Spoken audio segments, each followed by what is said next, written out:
বৃষ্টি, তার উপর লাগাতার ধস, যার জেরেই বিপর্যয়ের মুখে পড়েছে ভারতের উত্তর পূর্বাঞ্চলীয় রাজ্য সিকিম। বিশেষ করে লাগাতার বৃষ্টিতে ভূমিধসের জেরে উত্তর সিকিম একেবারে বিপর্যস্ত হয়ে পড়েছে। একের পর এক নামছে ধস।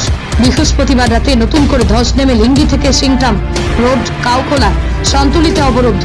রাস্তাটি রীতিমতো বিপজ্জনক হয়ে পড়েছে। বৃষ্টির জলে প্লাবিত একাধিক রাস্তা, ক্রমাগত বালি ও পাথর গড়িয়ে পড়ছে।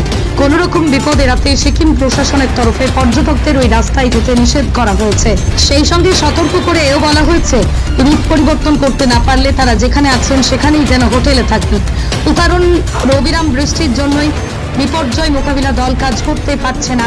ধস বিভিন্ন এলাকায় নেমেছে। বৃহস্পতিবার উত্তর সিকিমের মাঙ্গান জেলায় অবিরাম বৃষ্টিপাতের জেরে ব্যাপক ভূমিধস শুরু হয়েছে। ভূমিধসের জন্য বিভিন্ন রাস্তা অবরুদ্ধ হয়েছে, প্রচুর বাড়ি ক্ষতিগ্রস্ত হয়েছে। ঘর বাড়ি ছেড়ে অসহায় অবস্থা বহু পরিবারের। মঙ্গলের জেলাশাসক